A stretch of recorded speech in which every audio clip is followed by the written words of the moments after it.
1,150,000 pesos lang na starting bid, naka-Toyota Fortuner ka na.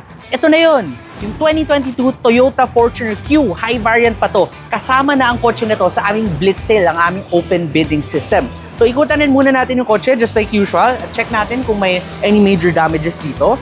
So starting dito sa harap, nandito yung grill mo. Okay, mukhang malinis. Nandito na rin yung front camera mo kasi may 360-degree camera na rin itong Toyota Fortuner sa Q variant. At dito sa tabi, mga rims natin, okay, makapal din yung mga gulong, no? Ikot pa tayo para sigurado, mga Kotomar. Okay, dito everything looks clean. No dents. Konting dumi lang. And on this side, pakita natin yung mga rims. Okay din, very clean looking yan. So pasok tayo through that passenger door. And inside, ang ganda talaga. Ako personally, nag-drive rin ako ng Toyota Fortuner, no? Meron ako from 2016 yung V variant. And ang layo na talaga ng narating ng Fortuner. Ang ganda na nitong interior na to compared to before. Well, yung mga upuan halos pareho pa rin naman. Pero ang laki na talaga nitong center screen mo dito. At lagay natin sa reverse.